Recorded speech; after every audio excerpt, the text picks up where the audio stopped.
Is there any music or anything? No. Good. All right, Immortalites, welcome back to a weird edition of the Mere Mortals podcast. We're calling it Kyrin's goodbye. It is indeed a farewell for Senior Kyrin, Mr. Michael Down. He's heading off to Brazil at 7:40, so that means in 10 hours. He will be, no less, in 9 hours and 20 minutes. Yep. You'll be heading off into the trip, flying down to Melbourne first and then Brazil. But Santiago, then Brazil.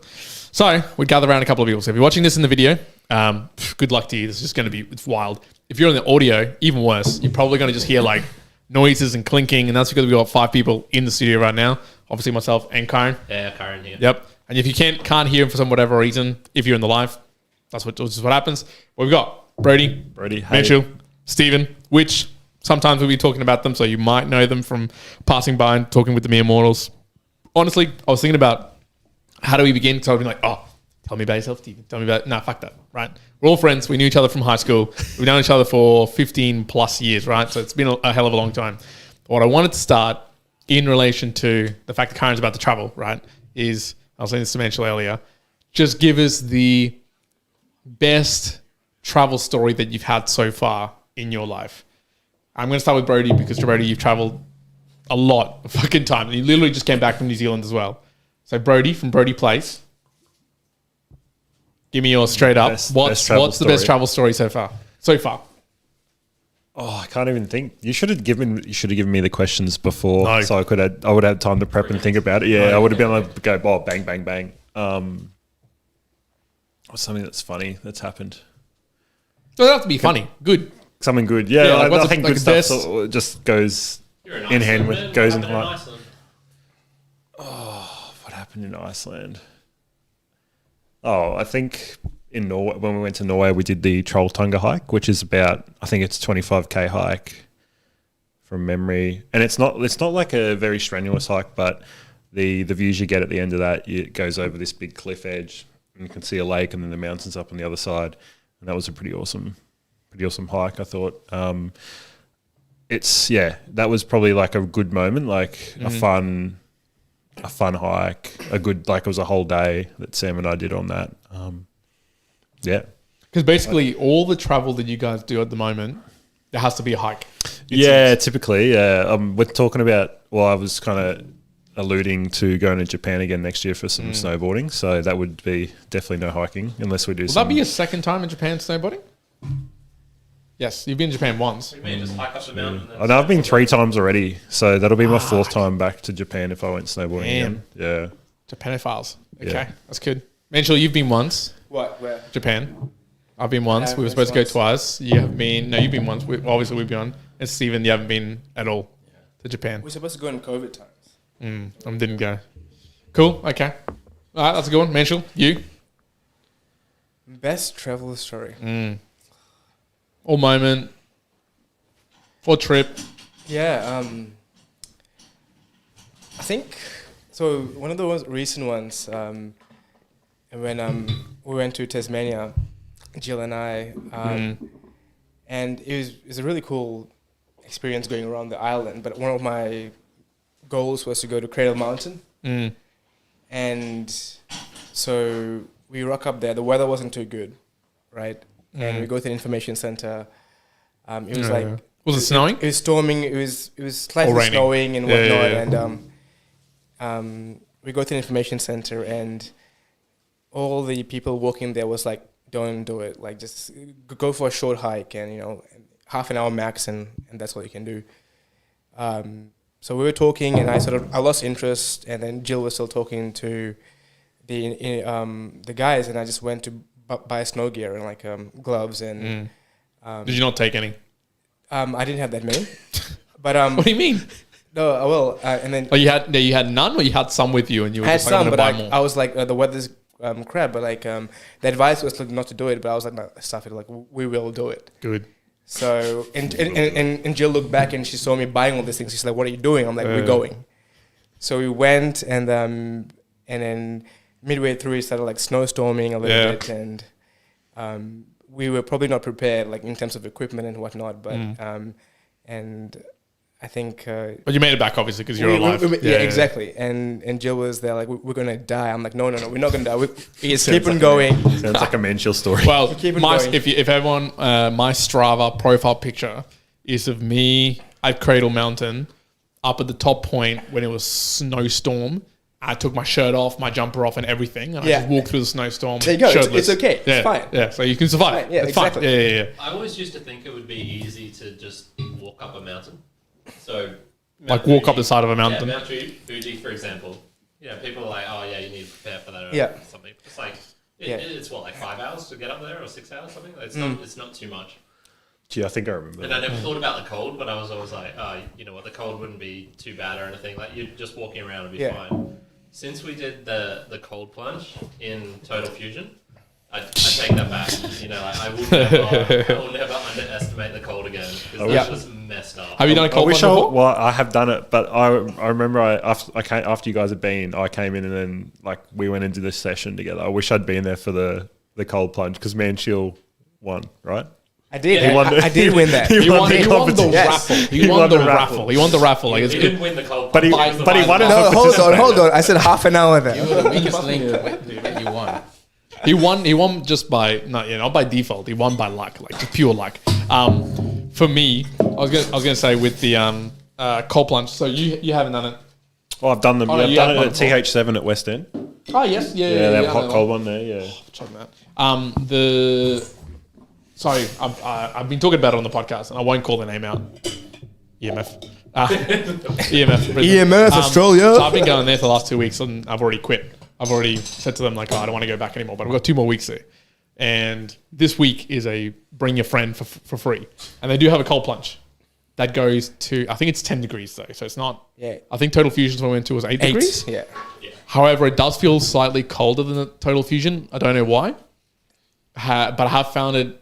Is it cheating? I go in there after a workout. I'll sit down with the phone, watching a video. And I'll slide in there slowly, asshole first, and then the rest of my body. And then it slowly cools me down. But then when you sit in there, you kind of, serious, you go down slowly. Same thing with hot water. Have you not ever done this with bath water when it's really hot? And you go in bum first? Do these cold plunges, do these have people taking attendance? Watching you? They did it like at Total Fusion did. Not at the EMF Brisbane. They just kind of go for your life, go and die, hypothermia. Yeah. You just sit on top of the cold bodies, keep your head out. Yeah, they do. And again, I'm going to call them out. So this is probably going to be it's Kyrin's farewell / calling out EMF Brisbane. The other thing they have is, they told me 2 things. They told me, 1, you can do Olympic lifting at the top, right? It's in a work building where they have no reinforced flooring. How many floors is it? It's 4 floors of gym. EMF's on the top floor? EMF's on 4 floors, the first 4 floors, and then it's workspaces all the way up. And echoes like a motherfucker. I'm way worse in this room. And terrible for Olympic lifting. Don't go there for that. Go if you want to get other things. But then they specifically told me, hey, our staffed hours are 5 a.m. to 9 p.m. or 8 p.m. Right? Easy. I was like, cool. I get there around 4:35, so I can use the massage guns because I've got a massage gun area, the cold plunge, the sauna. Awesome, I can use a little bit of that maybe before going in. As soon as I sign up and as soon as they open up, they go, open hours are 6 a.m. now. Staffed hours. And I was fuck. So I can get in earlier because of 24/7, but they don't open all those facilities until later. So is that because of you? No, definitely not. Definitely not. Almost only, but no, definitely not. Sorry, that's problematic. However, what they do leave open, so going to your point about how safe this is, the room that you can get into, even though they tell you, you can't go in there, but it's open, not locked, and on, is the snow room. So you can go into the snow room, which is -5 degrees and -10 degrees. Damn. And you can go in there on your own, unstaffed, whenever you want. Wear nothing. That seems a little bit... I go in there with my underwear. I walk around the bottom of the floor in my underwear. I just go around everyone underwear. So I was like, I'm just going to go do that. So Juan was saying how he found out how to plug his own music into, and so he was just blasting his own music throughout the gyms. Basically sounds like it was becoming your den. It was. Juan walking around in underwear, blasting my own music, which was really fun until a particular point. And I'm like, it's not enough. There's a lot of things going on. It's just not enough. But hold on, back on topic. Steven, best trip, best memory. We'll get back in a second. Okay. Before we get off. Paula Bear wanted to know about the mental process of going through a cold plunge. how would you be doing this and how often?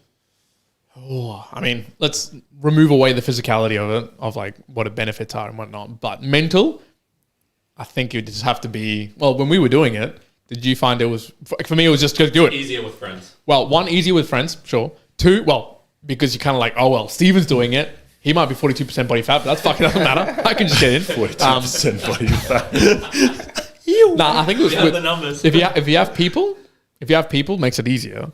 But it'd be more. It's the apprehension of doing it than it is the doing it. It's hard. I'm pretty sure Mansheel entered first and me second, or maybe he entered before me. I entered And first. To see Mansheel suffer made it easier for myself. I was saying you mentally got over it. So okay, mentally, if you see someone suffer worse than you, it's like okay, it can't be that. No, just Mansheel. Just Mansheel. Sorry. Okay. No, so you- I was really surprised that Steven like not. He didn't suffer at all. Like I was like, in his first- Steven took it really well. Yeah. He took it the best out of the half hour. Okay, out of everyone, who do you think would have? Who would you have predicted would bitch and complain the most? Mansheel. Yes, Mansheel for sure. Yeah. But he won the raffle. But he won the raffle. I think if I had to say who was going to stay there the hate longest the that we cold. could have, it would have been me or Steven. Yeah, and I wouldn't have. unlikely, I think Steven would have bested us all out for sure. I think Steven was, because like the thing is, Steven after the plunge, he didn't shiver. He was just like It was pretty stoic. Yeah, and like, pretty everyone, Inside he was shivering. Ugh. everyone of us like was shivering, was struggling, or after the plunge. But Steven was just like, I could feel it. Yeah. Yeah. P87, I mean, I think mentality How long wise, did it last for? Oh, a few hours after, Still, despite going elsewhere. And I drove away. That particular day might have been like 30 degrees, 31 degrees. I drove away, windows up, no aircon, just in the heat of the car, and I was like, I can't even feel the heat. It was just like Really? cold. Yeah, it was really cold. So when I did it with Sam, we went to TH7. It was like hot, cold. So you just had to keep swapping. It was like we did Yeah, it was like contrast. a rehab one. And so I think we spent 3 or 4 minutes in the cold and then maybe 2 minutes in the hot. And it's the going in, like as you're like about to go out of the hot back into the cold, it's like that's you got to get, that's probably part, once you're in, Well, you're in. see this because I don't It's think getting you guys past have done that. the contrast style thing with the cold hot. With the cold hot, you're there for 3-4 minutes, then you go into the hot. You straight away feel like that tingly sensation where it's Yeah. a little bit of immediate. You go into the hot, you feel like this tingling on your body. You get that. Well, you get what we get that feeling of. Oh, I feel a little bit cooler, but then you warm up. When you do it for 30 minutes, you go into the Yeah, the that's hot a whole one. different thing. Yeah. You don't feel hot, you feel colder. You actually get colder because of the difference between your external and the internal. But for my sister who asked that question as well, at least for me, I don't know if you guys felt it, but my fingers started to slow down in terms of the speed that I was able to do it. So it was like definitely starting to be like hypothermia style of onset. Yeah. Do you guys know what death gripping is? Death gripping. Have you heard of this before? No, this sounds sexual. Yeah. It is sexual. Okay. No. Stephen knows. choking the chicken. Yeah. What? sorry, what? Stephen. I've heard choking the chicken, but Choking? Death Grips is one of my favorite bands, but Kyrin's talking about something else. okay, what? Death gripping is when you grab the penis so hard Jesus that- Christ, as this is you getting go live. down, that you're like desensitizing yourself. I Oh, to like improve your ability to. It's not a good thing. It's a bad Oh, right, thing. okay. If you're death gripping, it's basically Cutting off circulation. it's essentially you're making it harder for you to enjoy sex, for example. Paula's got some crazy laugh reacts going on right now in the chat. But Paula. anyway, you won't be death gripping if you've done a cold plunge for a while. 'cause Oh, you're no. like, Yeah. Well, it won't be that. I mean, Oh, you're nothing a death grip. well, yeah. that's what I mean. You're nothing nothing a a grip. death grip. You'd just be holding onto thin air. You'd be like, where's it going? It would literally feel like Joey Also day to day. It would feel like Joey day to day. This is Joey's life. This is Joey live. Shout out, Joey. Shout out Joey. Steven, your travel. Steven, travel. Shit. Nah, I haven't traveled all that much, and the one thing that comes to mind is something that will remain in this circle only. It's when these guys will know what I'm talking about, but when I got accosted by some strange lady at 3 a.m. in Sydney. Yes. And you'd think that sounds really like disgusting, but I swear it was M15 plus. And somewhere along the way, I got hold of her ID and I found her name and address, and yeah, that's the end of it for this show. Yeah. So for those at home who don't know, Steven is now married. and 2 kids with this particular woman. No. No. So yes, no, we do know that particular story. But yes, that was when you presented that story. I know it was it you and me, Brodie, and Mansheel? Were you guys there? I remember I was there. Yeah, I think that story began in that exact same way too. It was like I was accosted at 3 a.m. by a lady in New South Wales. That's how it began. So you knew it was going to be good. All right, man of the moment, Kyrin, best moment so far in your traveling histories of your times. What's the standout? Because my mic is still off, I'll jump onto Juan's for a sec. Look, nothing can compare to just seeing the most craziest shit that you've ever seen in the nature spectacular type of way. So for this instance, it was seeing it's called Fuego in Guatemala. It's like a live volcano. You're on the dormant volcano next to it. Super safe, right? Like it's not like they would have interconnected tunnels or stuff beneath them. And yeah, just camping on that and watching that explode during the night and just seeing like the rocks and hot showers come down is just, it's the coolest shit out. And how far is the dormant volcano from the actual active one? It's really close visually because it's such a big thing. It's probably like, I don't know, a kilometer or 2 from peak to peak maybe, or maybe even less than that. But you're essentially like, you're up it, you're looking out and you're just seeing it. Yeah. You never at all felt apprehensive camping there? Did you sleep there overnight? Yeah, I slept there overnight. Not too much, even though a year prior, some people had died because it kind of rocked, like a volcano does. Was there a typical time in the year and you happened to be in the off-peak or anything? Or? No. It was just, it just goes all year round. Yeah. And if it just like explodes more violently, the smoke can come down. I think it actually didn't kill the people on the volcano next to it. It just pushed all the smoke and stuff down to like a small village that was down the bottom. It's just smoke, isn't it, that kills you? Yeah. I think it just suffocates you. Yeah, it's like the sulfur and volcanic ash and stuff like that. Okay, but obviously, man of the moment. So now moving into Brazil. Right, I don't know if you actually know fully, I guess, what Kyrin's trip is entailing to be. No. Where he's heading and stuff like that. I don't even think I know fully. I don't know if you know fully. What's it actually looking like? Yeah, so I'll definitely fly into Sao Paulo, which is middle Brazil, I guess, on the coastline almost.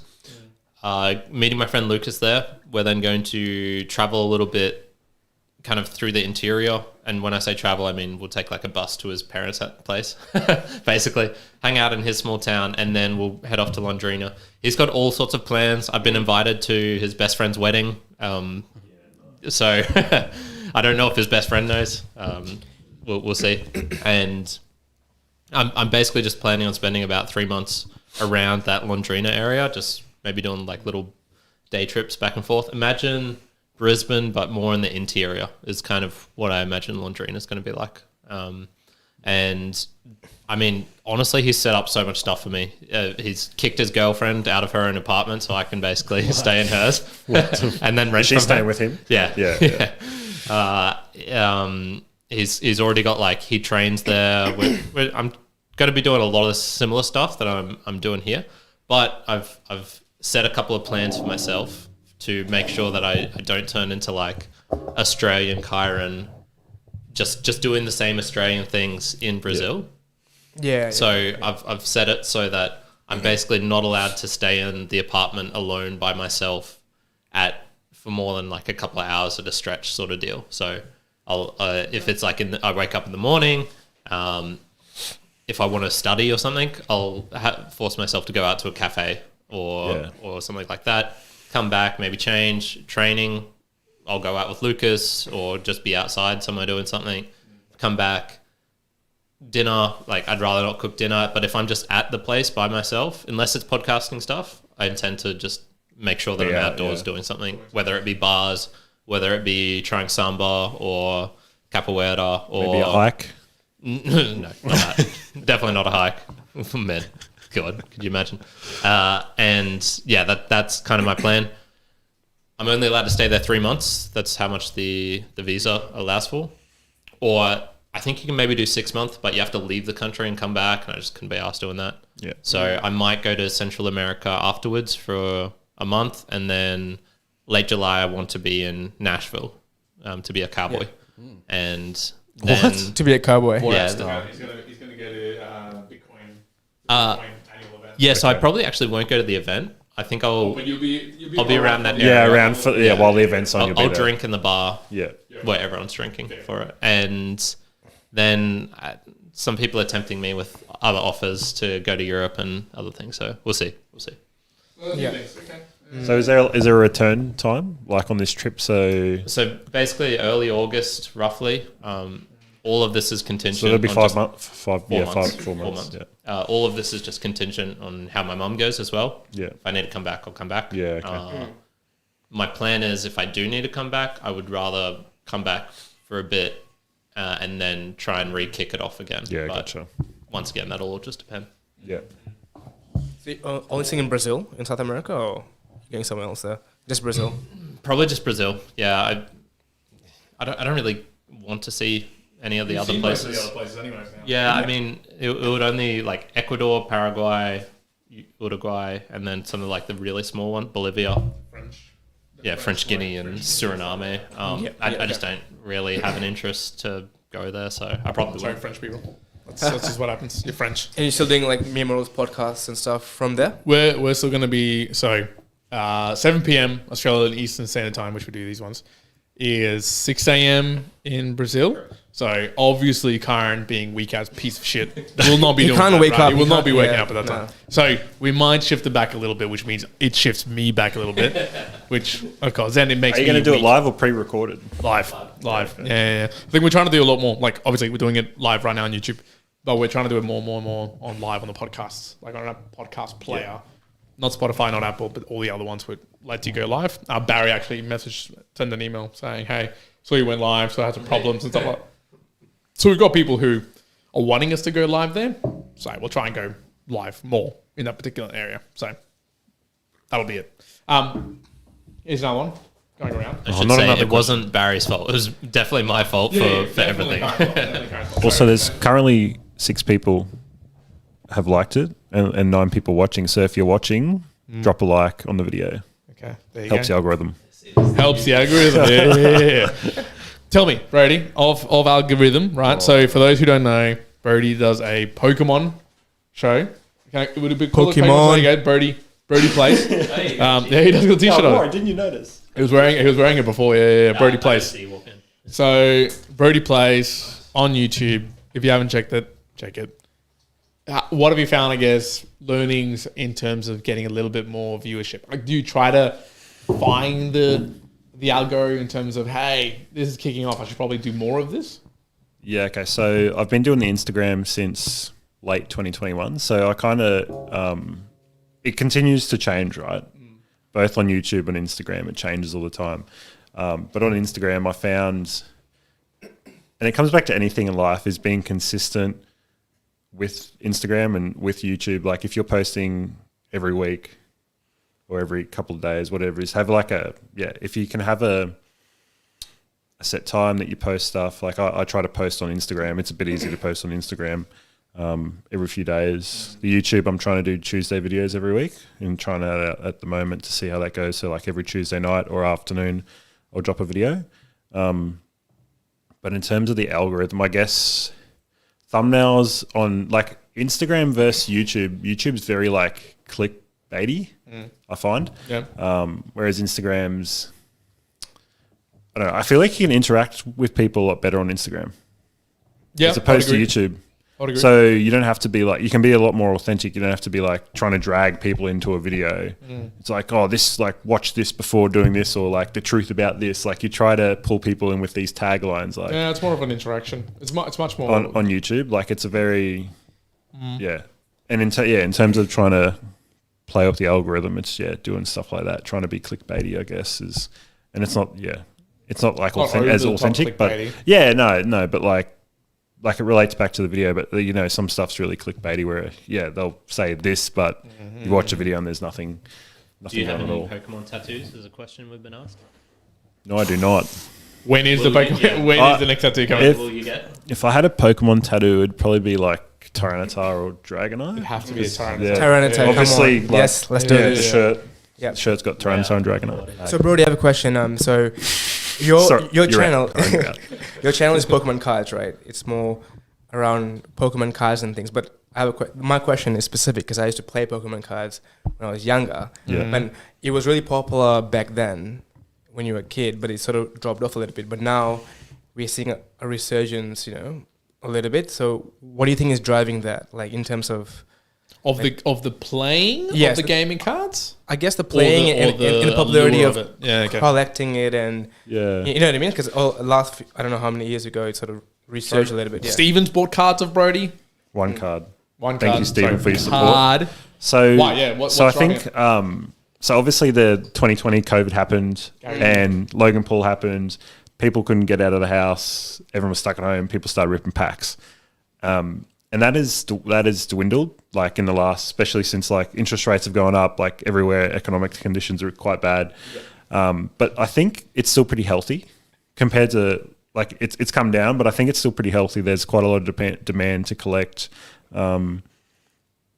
An example, like I sell graded cards, and people aren't going to know that. They might not even understand what that means. But selling graded cards, like I used to, at the start of 2023, I used to get back a 30 card submission, and I could sell that in like 2 to 3 weeks, recoup my money, and get like make money on that. Yeah. And now I'll get back a 20, 25, 30 card submission. It might take me 2 months to 2.5 months to sell it all. So you can just see that like it's slowed. Like that as an example, it's slowed down. But I still think for those who don't know who are listening, because I absolutely know 1000% my mum does not know what graded is. How would you define it in like the shortest way possible?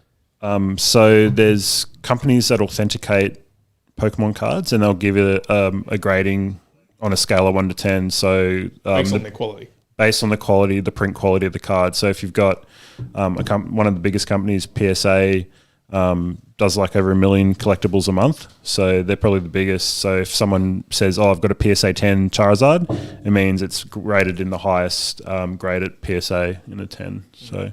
Chuck your mic here, Juan. One of the reasons, Mansheel, I've heard is, and I'm just stealing this from Gary Vee, is once, if you've grown up with Pokemon, as you're kind of, just a kid, you're idolizing it and stuff like that. Once you hit the stage, i.e., where we're pretty much all at now, 30s, and you have money, you can buy all the crap that you used to want but never could afford yourself. And so, hence, we have Brodie over here. How much have you spent on a card, like an individual card? The most I've spent on a raw card was, like at the end of last year, was the Umbreon VMAX from Evolving Skies. I bought one of those. So I bought 2 actually, $700 each. Yeah. Oh my and I saw. Now this is why I do grading, right? So I bought 2 of these, $1,400. I graded them for $30 each. So there's another $60 there. I sold one of those for $1,400. Wow. And I kept the other one. Yeah. So how I like to collect, or I try to do it financially sustainable as possible. So I'll buy cards, sell these, keep these, and I try to do it in that manner. So I'm always trying to be like cost neutral at the end of the day. So by selling that one, I kept this one for free basically. The people who are buying it from you, what's your vibe of them? Are they buying it just for the pleasure? Are they idiots? Are they trying to Stephen? Are they trying to make a buck of it? Love you, Stephen. Love you, Stephen. The vibe and more importantly, so think about that. Explain it. And then more importantly, what does your significant other think of your passion for Pokemon? Okay. The people, right, like the age range, it varies from young, like 20, like over 20 years old up to 50, 60, I guess. Like it's pretty variable. I've had a lot of people before buy it because they're buying it for the kids. I get a lot of those. On eBay, it's hard to say. Usually it's a collector, I'd say. Like I think most people are collecting it. I'm pretty bearish on collecting a lot of the modern stuff because of how high the populations are and how much Pokemon's printing. So like in the last couple of years, they've been printing 9.1 to 9.3 billion cards a year, like year on year. Yeah, so year on year. So year on year. So for someone to go and buy a card off me and be like, oh, like this is going to go up in value over time. Like that's your opinion. My opinion is totally different, and I don't think that card is going to hold the same value as something from WotC. So from base set, Jungle Fossil, like Charizard, the original 151. The rarity. I mean, the rarity of having one is much more than if every single person in the world plus a few extra can have. Yeah. One card so that one I graded last year, the $700 one, modern card, population in a PSA 10 is 10,500. Okay. So why is that so expensive? $1,400 modern card. Like, there's cards from back before 2010 all the way back to 2000 that are worth less than that, and that thing has just has this market pull, like this demand. People want it. Yeah, people want it so much, and I don't see that staying at that price over time, especially if the hobby dwindles. Like, if it dwindles off and people leave, and it has been dwindling, but whether or not it kind of stagnates and then more people come in, like they had the 151 set release this year where they did the whole 151 Pokemon in Pokedex order. So that kind of brought a whole heap of people back in again. Not as much as the Logan Paul hype period, but it brought a lot of people back into the hobby. I mean, it's demand and supply. Yeah. So there's stuff and we could sit here all night and go right into the nitty gritty stuff, really get into it. Like, imagine if you're a kid and you bought 2 packets and you played with one and it's cap 1. Well, again, I know, but I've talked about this as well, right? I know in Colombia, mum and dad, you can verify this. I had a shitload of Pokemon cards. I'm pretty sure I just gave away heaps of first editions and stuff like that. We just gave away. Not a good move, obviously, now today. But now, and your significant other, what does she think of your? Pokemon I wasn't even finished the other question. So Sam is generally pretty supportive. I tell her about. Generally pretty supportive. Yeah, so she's really helpful with all the she's 1,400 of joint funds on these cards, or no, so that's all my money. Okay. But she knows that's how I like to operate. I try to do this cost. I try to, when I send a PSA sub, I might send 4 cards to keep, and the other 25 I've sent all to sell. So usually that will offset the cost of having bought those and graded those other ones, and then hopefully I make a bit extra at the end as well. So. Yeah, she's aware, that's how I operate. And I think, overall, she's probably pretty supportive of it all. Sometimes she's like, oh, when are you going to start making money? I'm like, look, as long as I can keep it cost neutral, that's the main thing. Okay. As long as I'm pouring extra money into it. Because I like to, But your collection would be worth a bit, right? Yeah. It's probably, in sealed items, there's probably 5,000 AD. In the graded cards, there's probably closer to 10K now. Fuck yeah, that's so good. And think of that as also being close to cost neutral as well. Yeah. I'm currently in the negative because I had $1,500 of PSA returns just last week and this week. So about that's about 60 cards I got back. Yeah. Wait, and it's $1,500. Oh, so cards came back graded. Yeah. Okay. And now they've got I've got to sell them off. Yeah. So I'm always kind of chasing. You're always lagging behind because you buy the cards raw. You send them to get graded. There's a month to 2 months you got to wait. So that money is just lost. You're waiting to recoup that money, and then they charge you for the grading. Then you got to recoup that. So as soon as I get cards back, I'm just trying to sell. Why aren't other people grading? They just don't know how to do it. Lots of people grade. There's lots of people. There's lots of people that have become like side businesses, side hustles, small businesses just on Pokemon selling graded cards. One of the biggest resellers is in Australia in Brisbane. He lives on a Wynnum Redland Bay area. Is this the guy who was telling me to go and buy cards off him a little while ago?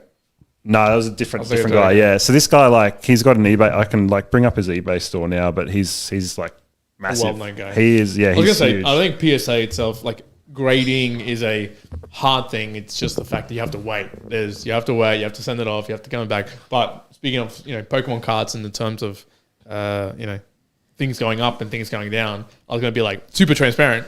We're all sitting in this room, I think at a particular point in time, talking NFTs, and we haven't talked about NFTs for a long time. But between all of us, mine Stevens didn't buy any. I don't think Brodie, you had any as well. Oh, do you want to call him out? No. Yeah. So his name's Pokemon Steven. He's probably not the not that Steven. Different. His name's Pokemon Steven. Steven's I'm actually. Have you ever seen his face? Have you ever seen him in the same room different at the same time? Different Steven. Yeah. So he wouldn't be the biggest. He wouldn't be the biggest seller of collectible Pokemon in Australia. There's someone else that's bigger, but in terms of graded stuff, his eBay store, he's done 37,000 items sold. Wow. And he's got 4,500 followers on his eBay, so he's quite big, and he's got 3,800 listings currently. So Jesus, okay. You know what the funny thing is, Brodie? You're not the first Pokemoner, I guess, that we've had on this podcast. I had a dude called Mass and Jash. Jash. It was a long time ago. It was right near the start of us doing conversations, and we actually Got him live. You did a pack opening. Yeah, we did a pack opening. On Did the you? Podcast. Yeah. I was thinking of bringing some packs. So we could have done it. Should have done it. Sam just messaged me, said sell them 15K. No, I was about to say. I retract all of that. Jeez. No, I was going to say from the NFTs, right? Like I think we had at a particular things are up and down at a particular time, and I'm between myself and Mansheel, we probably had NFTs worth in collectively in this room probably $500,000 in NFTs across all of the stuff that we owned.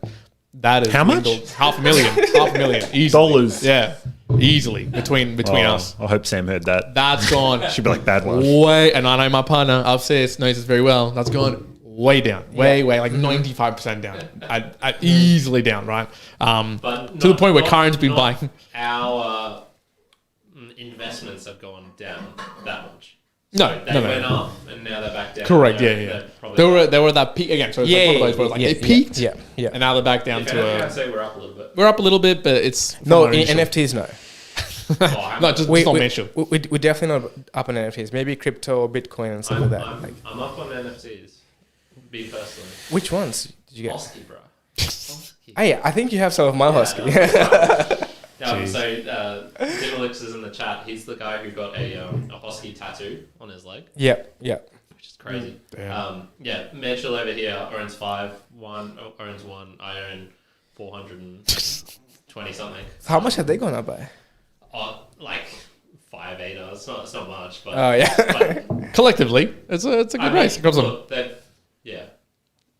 It's hard to work out because the price of the ADA goes up and down, and then the price of the NFT goes up and down. So, but I'd say I'm up collectively. Yeah. Collectively, okay.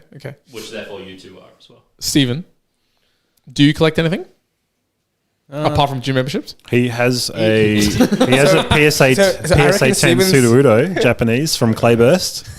So I reckon Steven's collection is making them the most money right now. So nah, they're pretty stagnant. I collect shoes, but like very casually and very selectively. Like it's not a hobby or anything. I did see you post just recently those shoes. I was prompted to find some shoes that I had in a box collecting dust. I don't know if Brodie does do this. You buy 2 of something you really like, and you, as they say, you rock one, you stock one. So I had Holy 2 crap. pairs of the same shoe. I like this idea. Yeah. Stolen. 2 pairs of the same shoe, and then after Copyrighted, literally, trademarked. I checked my emails. It was bought in 2020, so it was literally just sitting there doing nothing for 4 years. Shit. And I just Damn. brought it out and wore one of them. Yeah. With shoes, can you maybe you know, I don't even know this. Can you get them graded for selling, or is that not a thing in It's shoes? not really a thing. Like when you just sell, a watch or shoes, it's just either very good condition, fair condition. Yeah, okay. Yeah. It's up to your judgment if you want to buy it. Whereas this is more, cards are a bit more objective as to what you can achieve to be a PSA 10. Perfectly centered, printing's not shit and stuff like that. So between shoes, and I guess I know for yourself, cars or maybe license plates, whatever it may be, is there a shoe that you'd be like, oh yeah, that would be like a really sick shoe to have in the collection? Some people are very hype driven and trend driven. Yeah. So they'll see a shoe and they see that it's just current. They'll see like, oh, everyone likes this, so it's the best thing to get. I'm a bit averse to that. I'm sort of past that stage. I just like a shoe because I like it. What shoe it is? For example, there was an Air Max 1 that I pined for since I was in grade 9. And then all of a sudden in 2021, they re-released it. So I decided to hop onto it and enter a raffle, and I won it. So nice. Well, actually, did you enter a Raz? Did you go on a Raz? No. Where did you get that from? You just said raffle. Anyway, in the shoe world or in the clothing world, when you win a raffle, you only win the privilege to buy it. You don't actually win it. Oh, you don't actually get it. No, you win the privilege to pay for it. Fuck, they scam the fuck out of you. It's a scam these days. But yeah, that's a shoe that I liked since then and still like, and it's just collecting dust. And I didn't know how that. much was that? I didn't know that you. That is Steven's. Oh, like Steven owns that. 250 or something. Oh yeah, That's the one he bought off me. I didn't realize that you were. I saw you posting the shoes and stuff like that, but I actually didn't know you had like full collection. Sometimes there's shoes that I know I can't even pull off, but I just like the look of them. I just keep them there. And Yeah. Is there something, and maybe Kyrin answer this as you're about to speak up, or unless there's someone a question. Is there something from school days? Again, people at home, we know each other from school, all of us, year 10 onwards, basically. Is there something from school days, or even going through to that we barely talk to one another about that you like really passionately liked or still like? While I think on that, and maybe others can as well, a question I actually had from my brother. So I got given a Cookie Monster T-shirt, and it's like Cookie Monster, and it's kind of like radioactive. It's showing his insides, and it's you can kind of see like the insides of the Cookie Monster. And it's Japanese, and it's a really big, wide shirt, kind of like these ones. How do you rock a big, wide shirt? Go to the kind gym. Of like this. Go to the gym. Easy. I feel like half of my shirts now are just wig wide shirts. So, but like what do you pair it with? Shorts or pants wise? What do you go all baggy? Do you go some tight? Do you like how does short, one like do this? these kind of shorts? I reckon I would like. You're wearing Brodie's wearing like LSKD quarter shorts. Yeah, 7-inch LSKD rep shorts. Shout out I'd go LSKD. baggy. I'd go baggy overall. Mansheel, baggy. So I've done like this. Whatever you answer, Steven's gonna have the right answer, so don't even worry about it. Well, exactly. What's your answer?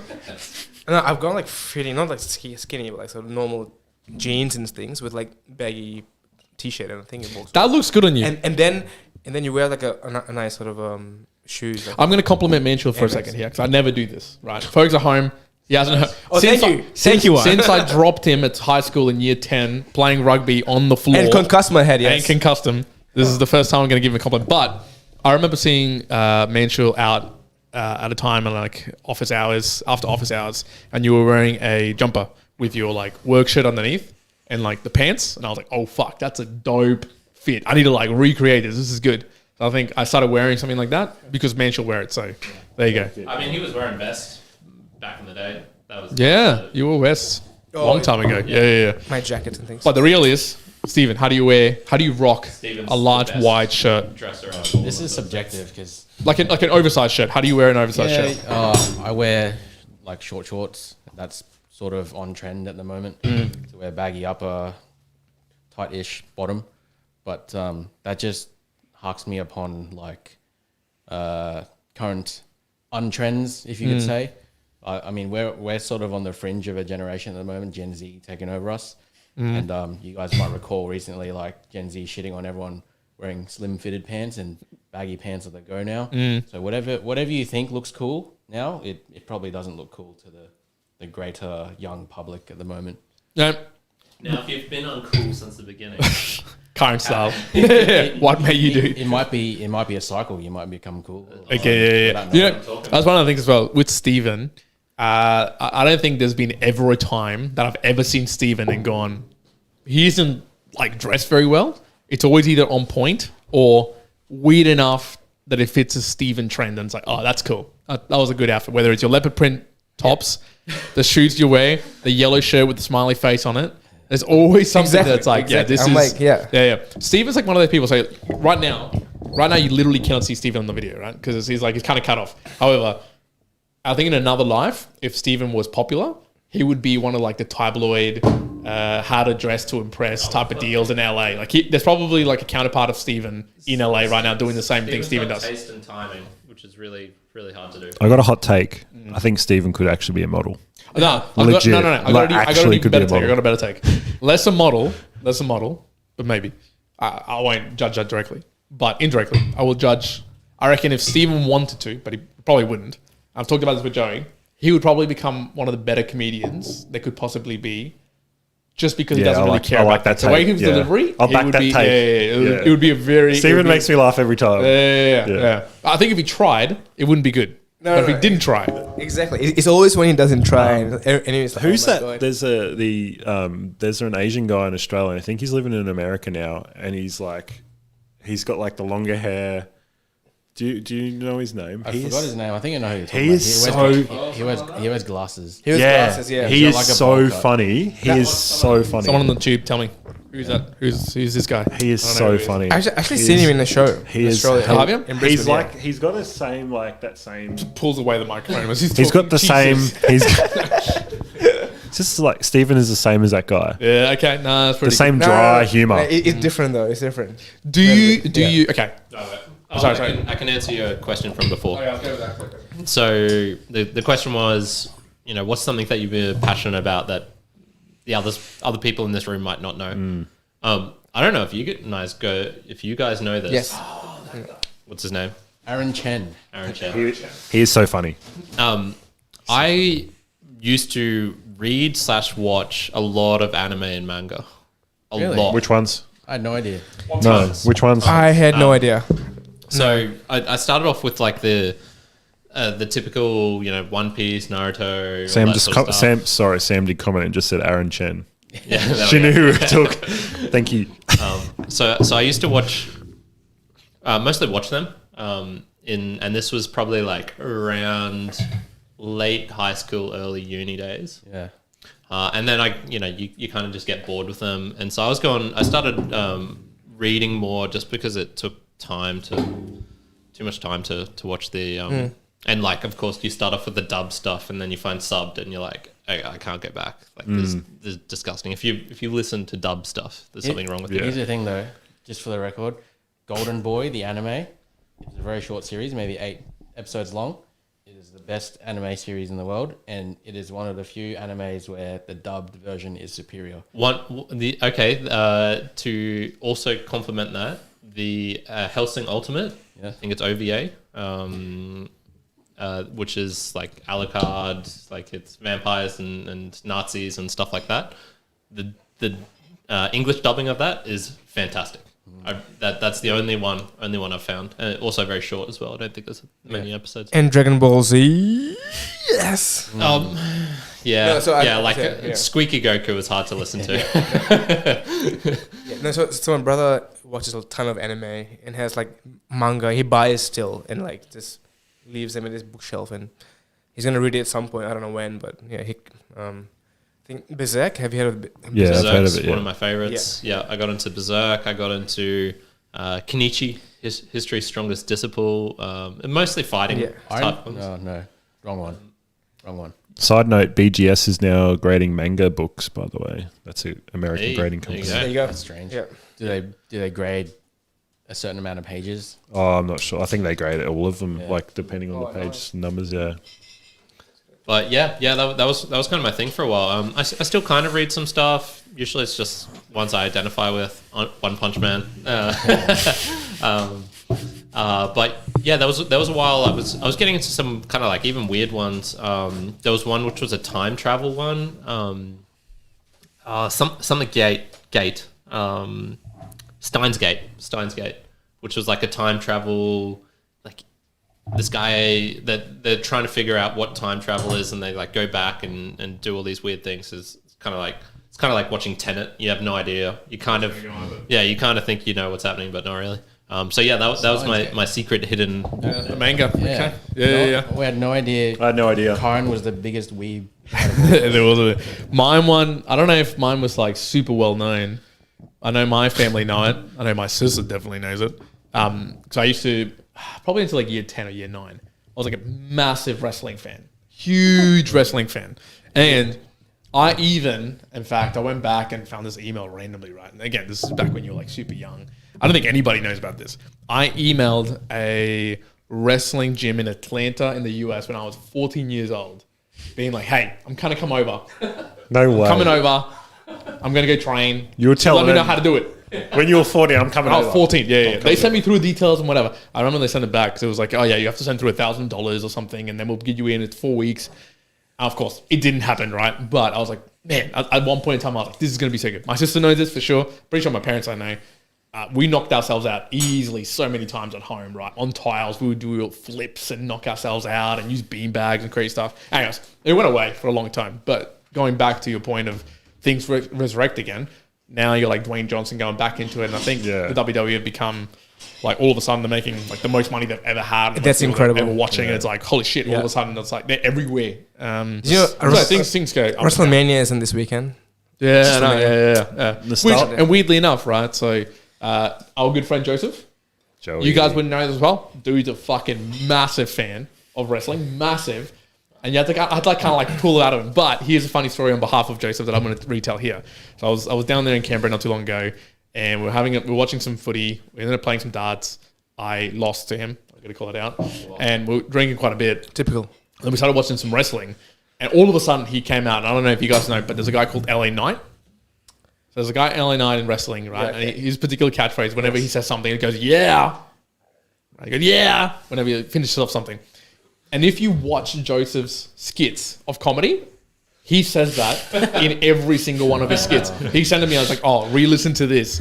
And then there's one that he talked about, because he does a lot of comedy, stand-up comedy. And in it, he was talking about how he's the thickest badminton player in Canberra. And he goes, badminton, yeah. And you can kind of see it. You're like, oh, that's influence. Anyways, he bought an LA Knight shirt. Now, this is typical Joey, of course. He bought a shirt. It was $30, right? He was like, oh, I'm going to buy it. Shipping was $40.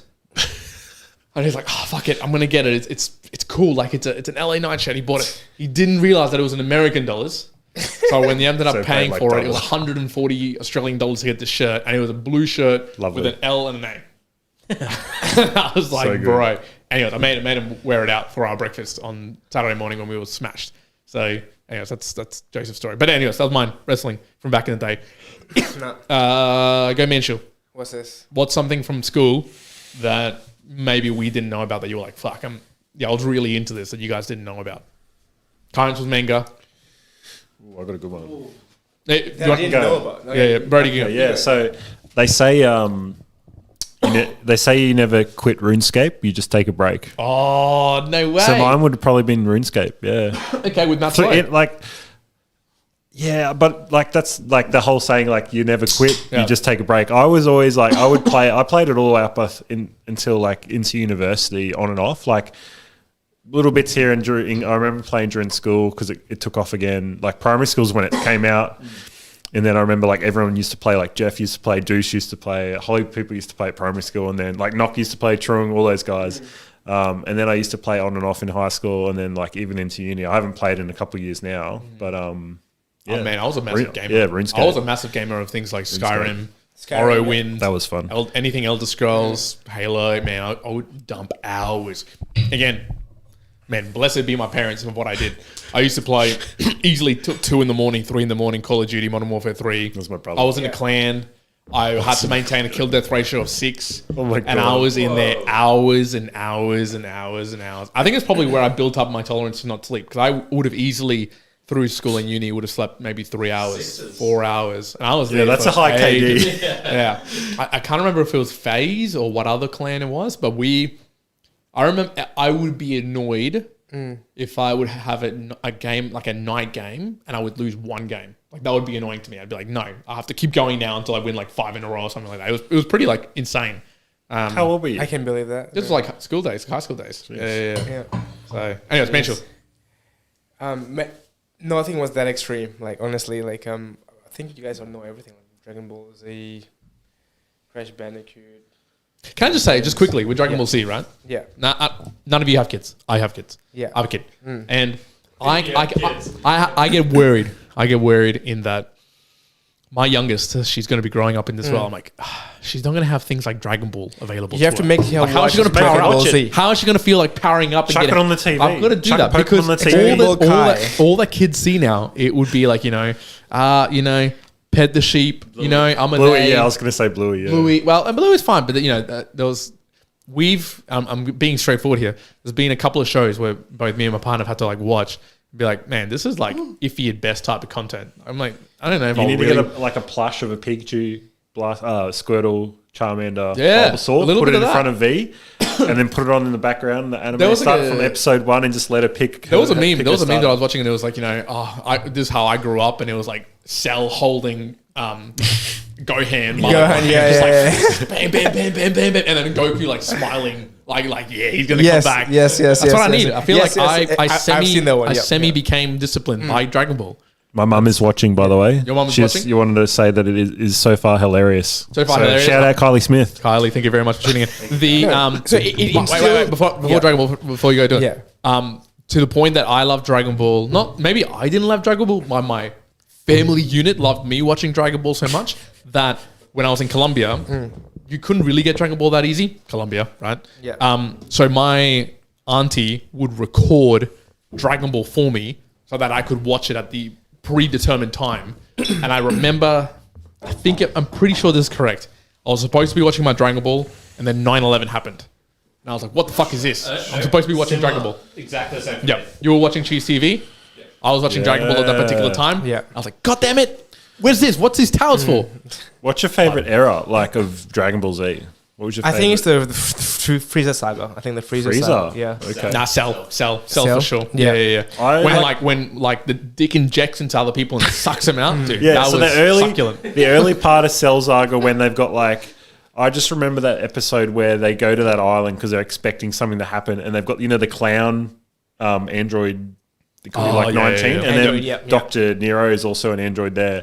And like Vegeta just like... Oh yeah, he rips him apart? Yeah. Yes. I remember like... And he was ruthless. They're so scary, that little clown face. And he was like... I think it might have been Yamcha. He's got him by with sucking out all his energy. He's holding him up and he's like... That was just like... As a kid, I just remember being like, whoa, this is so intense. Yeah, and then Vegeta comes and just absolutely rips him up. Destroys him. But I think the Frieza saga, because that's when Goku turns into Super Saiyan. Oh... That moment when Krillin dies and he becomes emotional. But I think, the point that your family liked you watching Dragon Ball, the only way to get me up in the morning to go to school. What's some Dragon Ball? So in Fiji, right, in Cartoon Network, the show came at 7 o'clock in the morning, 7 a.m. So I would normally wake up any other way, but I knew that 7 o'clock was Dragon Ball. So I had to wake up to watch that. To watch my half an hour Dragon Ball. And that's how I used to get up in the morning to go to school. Because I was so into Dragon Ball Z as a wake up that early. I don't know early. if I had any trouble for ever waking up for school. We got stitched up because there was a point in time where Dragon Ball was airing at 8 a.m. Yeah. And that was when you had to be at school. That's when you had to be at school. What was your favourite saga, Stephen? Your favourite saga? I reckon Cell. The tournament. Cell tournament, yeah. That was the best. Jazz is talking shit in the chat. What'd you say? She said Dragon Ball has to be the worst show. Fuck. Wrong. Have you even watched it, Chaz? Incorrect. Jazz, I'm sorry, Vienna will definitely have to watch Dragon Ball. Yeah. She will be the determinant. Has anyone watched the Dragon Ball Super? The newer one? Nah. Oh, no. I've been wanting to get into it. I've been wanting to watch it. Have you? I've watched some of the dub and some of the sub. It's alright, but it's not as good as the old Z. Yeah. Stephen, was there anything from your side? Stephen is a labyrinth. You're an enigma. You're an enigma. But is there anything? I was going down that path, but then I'm hearing of all these like kind souls that are watching this video, and it's not like my mum. Yeah, you can get pretty deep. Like I remember when Kyrin told me in school about him watching pterodactyl porn, and I was like, bro, I didn't know this existed. It was fun. It was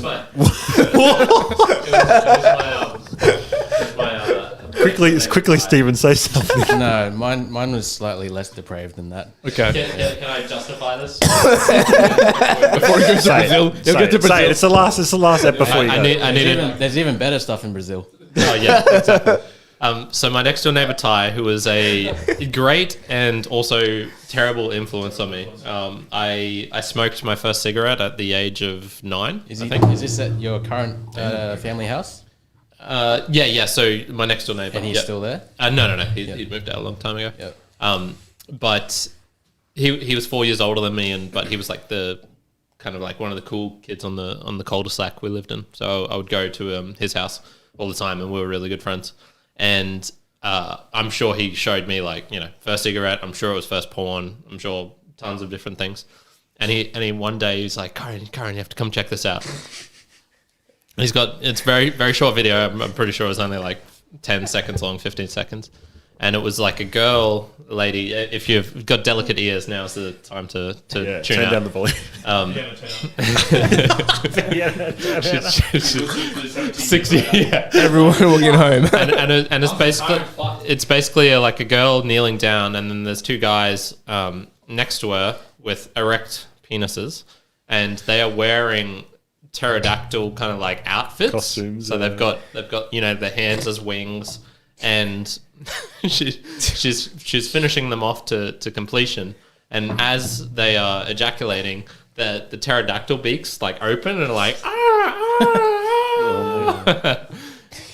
Look, if anything, comedic. How is this you justifying yourself? Back to Stephen. Stephen, please. Stephen, take us on. We've heard a lot of this when we were in school, like that. We heard Matt. I don't know if Matt Ward's on this live. Matt Ward lives in Cairns.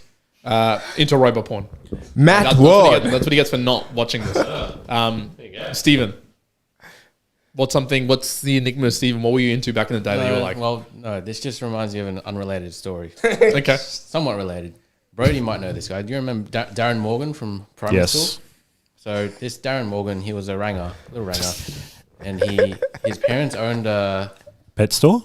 A pet store. Yeah, it was on Underwood Road, in Logan. Yeah, just blowing up the spot. And behind the store there was a shipping container that on a vacant lot there, and underneath this shipping container, Darren would take us to there mysteriously, as neighborhood kids do, and he'd be like, "Oh, check this out, guys!" And he'd slot his hand underneath the shipping container and he'd pull out a nudie magazine, which was all the rage when you're 12 years old. It was just fresh, crisp, uncreased. Yeah. And it was the spot to hang out for a while. But then after a few weeks, it rained. And it ruined the supply. Like, all the pages were crispy and wobbly and wavy. And, tearing apart, full of dust and sand. And, you had not usable. We had to do without it for a while. You had to wait till you got internet, basically. Which was a few years for me. Damn, okay. There is another story I know that Stephen's not sharing here that I'm not actually going to share, which you shared just recently about pretending to be somebody else and catfishing somebody, but we're going to leave that one. That was funny. Yeah. I'm going to leave that out of this particular live podcast. I think that's probably a bit of an extent. I think that's everyone with that particular question, right? Yeah, childhood question, Yeah, no. So, and someone messaged as well about Cocomelon being Vienna's future show. What's the show? The Hypes V Friends. Cocomelon. Have you heard of Cocomelon? Dude, you know what's Cocomelon? So I think Cocomelon is the third largest YouTube subscribed channel. Like, they're massive. They make so much money. So these kids shows make so much money. The kids show, right. Although V Friends is creating a 4 to 6 years old show, so potentially that'll be as Cocomelon. So maybe it'll be pretty big. Now, I want to congratulate. I don't know if you know Brodie or you know Stephen, but just as of today, Mansheel right here, he's gone unconditional on a house with his partner. So he's just paid off the deposit literally just today when he got here. So I was like, fuck yeah, congratulations, Mansheel. Thank you. Congrats. A life of we're all over 30. We're all over 30 years old. Reflecting back on... Yeah. Oh, yeah. Well, what the hell? Jesus Christ.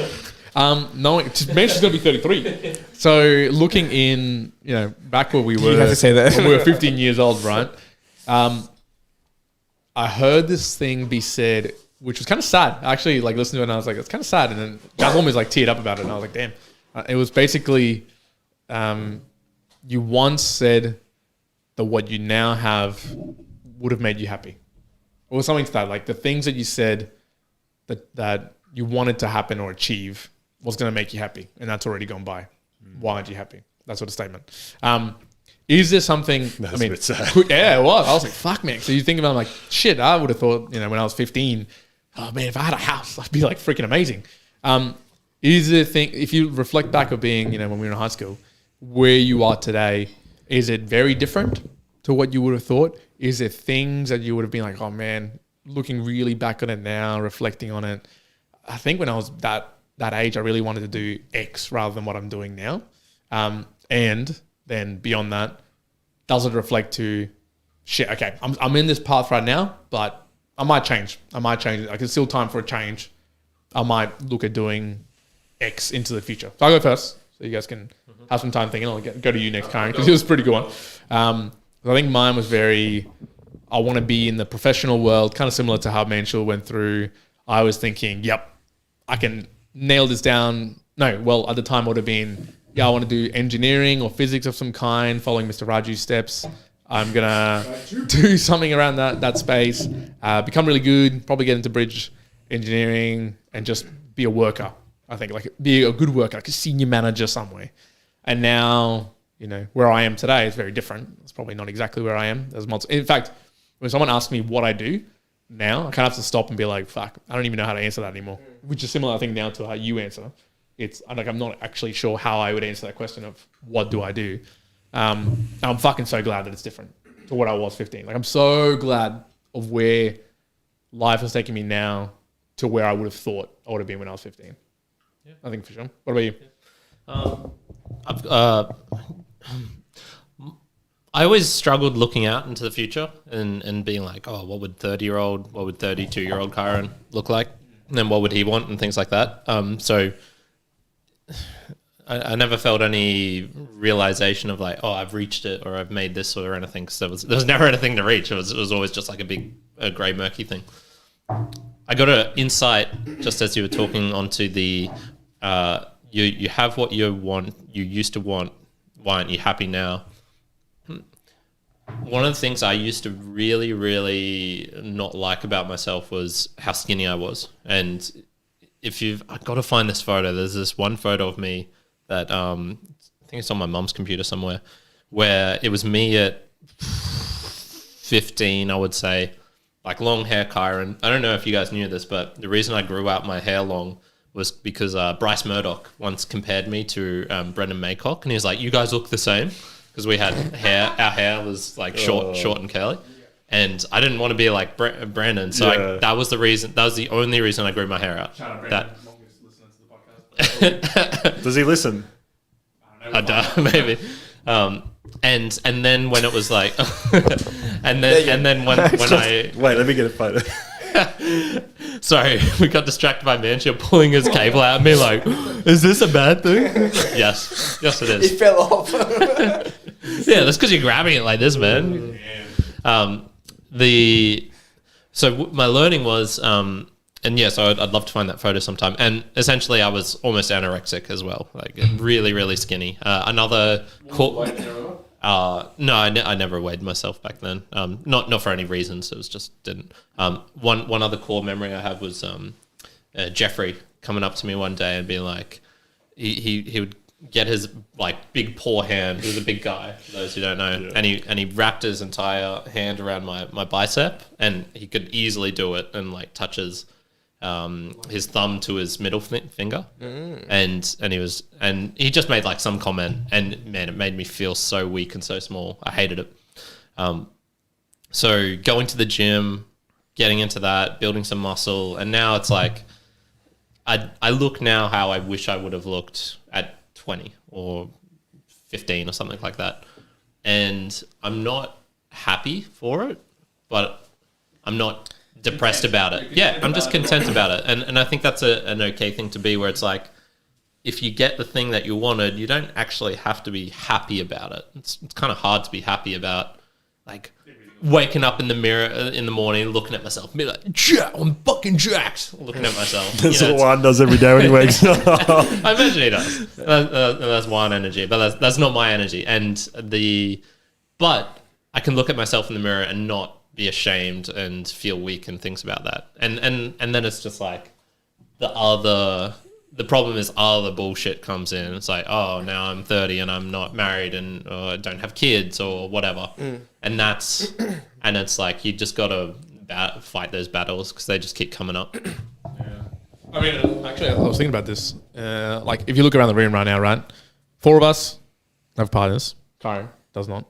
4 of us have jobs. Kyrin does not.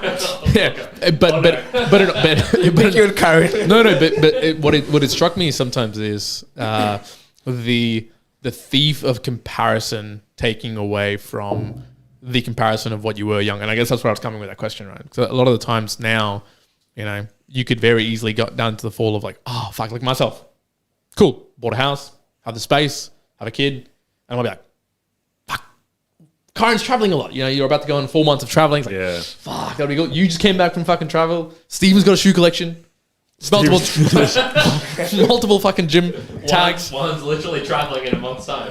That's not enough. You're going to Japan, right? I'm going to Japan. Yeah. But, you know, it kind of falls on the like the comparison of the thief of joy of the comparison that you should truly have, which is, I guess, your past. So I guess that's what I was coming up with that question. What about you, Mansheel? from a 15-year-old to what you are today?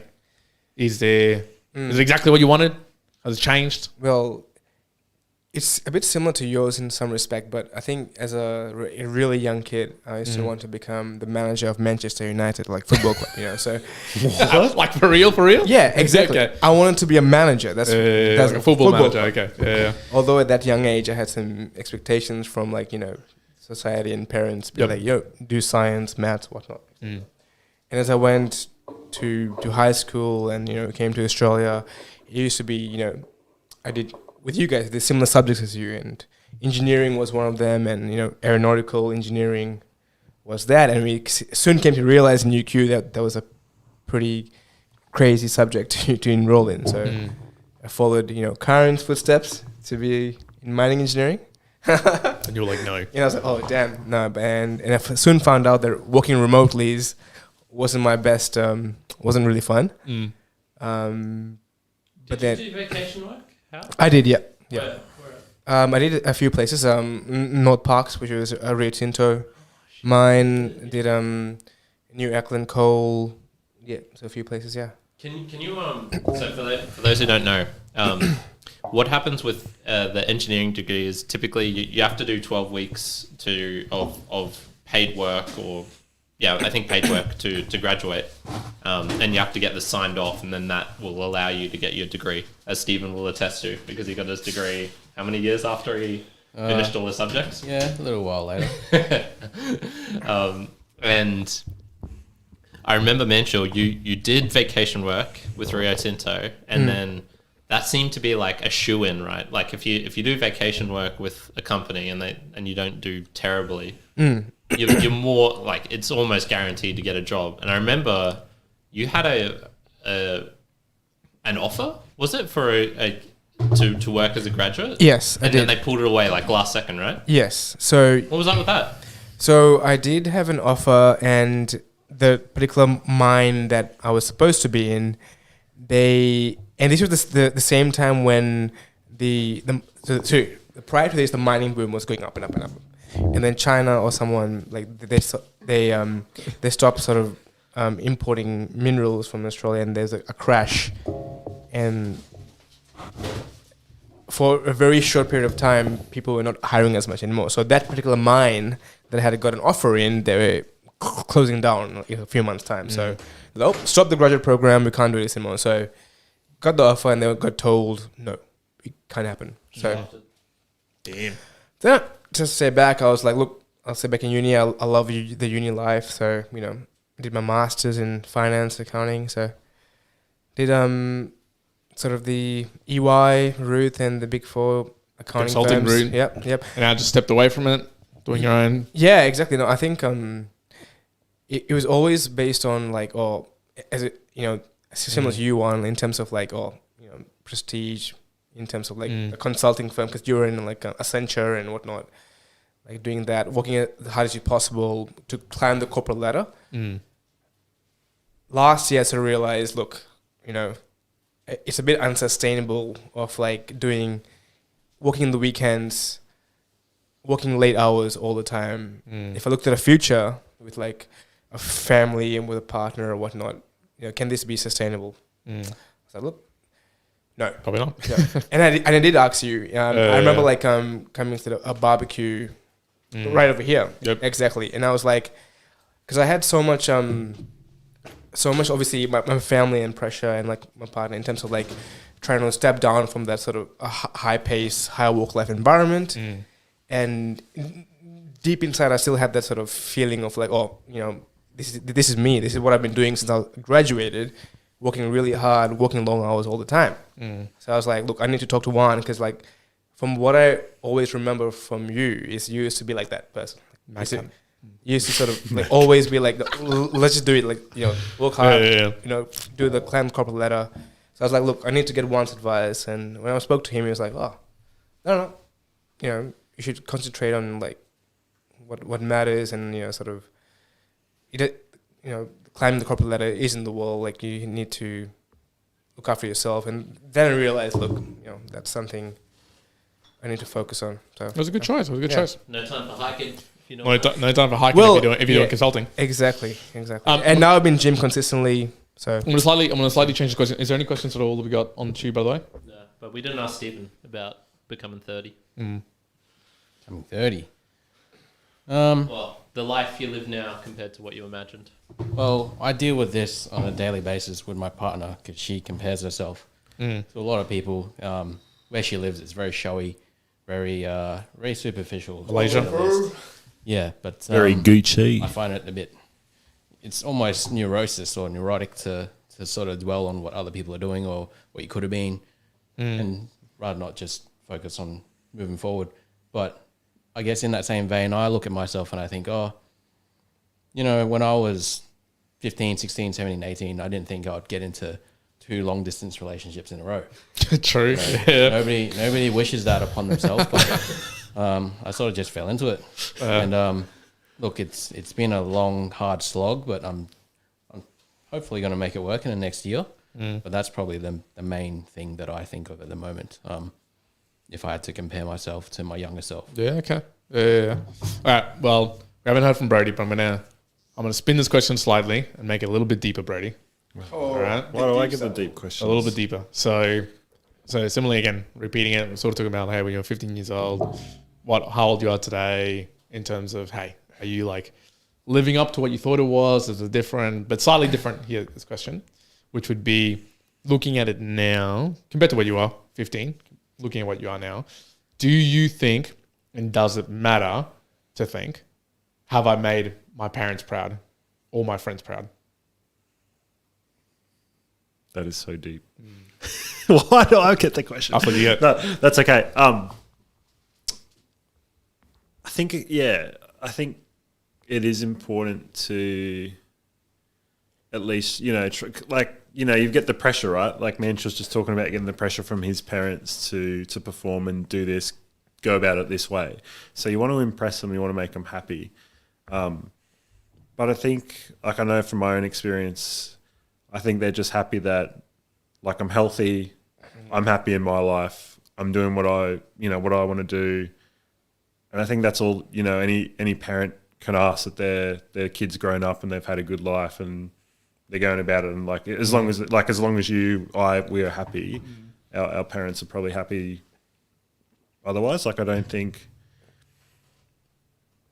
there's, I don't feel any pressure to make them proud. I think they are proud. I hope. Mum, she's still watching. Let us know, Carly. She's like, fucking Brodie. So, your mum was like, he's not doing drugs. He's not smoking. He's not doing drugs. He's good. Carly's messaging me like, I've dropped off, man. Yeah. Brodie's talking. Just cut out. Yeah. Sorry. I don't know if that answers the question. It does. Kyrin, what about you? This might be make it as hard hitting as you want. Yeah. If you could look at it, both of them. Yeah, so I went to the hospital just before actually here, so 5 hours ago. And like mum's not going to come out of the hospital, and it's very possible that she'll pass away before I come back, or I don't know. We'll have to see what actually happens. And I was kind of like, well, this is this is probably going to be one of the last times I'll get to, potentially the last time I'll see her. And, she's at a state where she's not coherent. She doesn't understand what's going on around her. I was like, I went with my dad and she loves to pace. She just walks. She walks so much and will go up and down these corridors just all day, every day if she wanted to. It's kind of funny because she gets tired as well, so she'll just stop she'll just stop and like lay down on the middle of the floor, and she'll just do that for like 20 seconds and then get back up.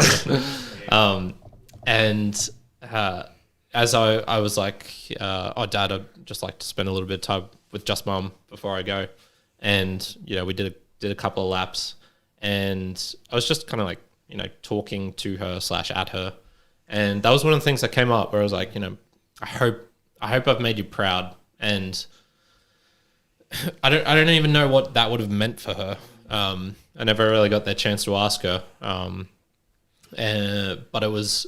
it's one of those ones where it's like, you know, like I don't know why it would be important. Like what do they? Was it if you could go back? Would that be a question that you would have asked? Yeah, there's tons of things. There's tons of things I would have asked her. I know would have loved to have known about her more. Dad tells us stories every now and then, and it's kind of like these ones. You know, Stephen didn't know I was a weeb. I never knew Brodie was a gamer. And Juan only told me a year or two ago about the WWE stuff.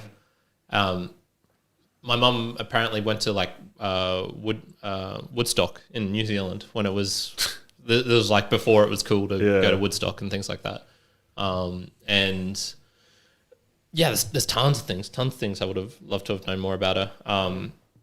But just getting back to the proud portion, I'm kind of just through my life I've gotten to the point where it's like, oh, you got to just do things for yourself. It's not good to dwell on the hierarchy and trying to chase the social status. It's just for me personally. For other people, it might be what they want.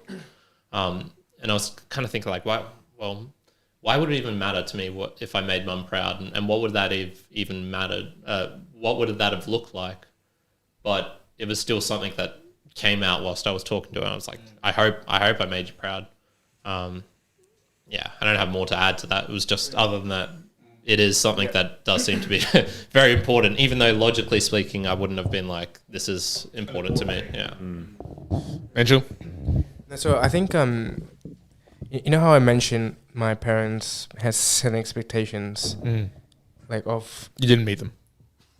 Definitely not, no. So I think at the end of the day, I think like, you know, your mom or your dad had some expectations, but I'm realizing now that my mom and dad both, they just want me to be happy. So I think those expectations from them were from other societal expectations to them, you know, having a certain, being in life in a certain way. But I think eventually when it comes down to, they just want their kids to be happy. So I think your mom saw that you were happy doing what you're doing, you know, so I think that's all that really eventually mattered to her. I think. So, yeah. Go on, Stephen. I reckon I could have been a lot worse. He could have been Aaron Chen on the comedy stage. I could have made the bar worse. What would you rank yourself now? What you could have been. Not to say my parents placed an expectation on me, like they've never said, or maybe they said, like at the start, when you finish high school and you get into uni, you know, that's an achievement in itself. But, you know, had I not done that, they would have been like, oh, you got to get off your ass, you got to do something with your life. That was me for a little bit after uni, because I was jobless for like over a year and a half. So I think they did fall into that line of thinking to be like, oh, this cunt might be fucking useless. But like once you prove to them that you can do things for yourself, they don't really question what I do anymore. Like I decided to get a stupidly expensive car. They don't think too much of it. Very stupidly expensive. I'm dating, you know, a person of a different culture in a different country. They never really questioned it. They just they think they trust me to make it work for myself, and that's something that I guess I lean on. You know, I like that. Yeah, well said. Yeah, mine's a simple one, right? Now that obviously I'm a dad, I would have said, I reckon a few years ago, like happiness. That's what you wish, and I go, if I was making them proud, mate, be happy. I guess that would have been my default thought. But I think there's an even simpler one. There's an even simpler thing. It's just, maybe it evolves when my daughter gets older, but I think it's purely like, as long as she's safe. Yeah, healthy. That's it. Safe. As long as she's safe, she's healthy. Yeah. That's it. I'm happy enough with that. Don't even necessarily have to be like, she has to be happy all the time. But as long as she's safe, I think that is the overwhelming thing. Where every moment you're like, is she safe? You're always looking and you're always looking. I think extrapolating that back, I think if I was to make parents proud or other people, I'd go, I'm doing not all things safe, I guess, in all decisions, but in a rational way that I'm not going to end up like homeless or out on the street or a pariah or something to that effect. to take, I think, undue risks in like a world and just be relatively safe. I think that would be like, okay, yeah, you're making it proud by doing those things. That'll have to change though, right? Because like we were talking just before about getting knocked out and getting stitches and stuff like that, and you know, kids just run into walls and do all sorts of stupid things.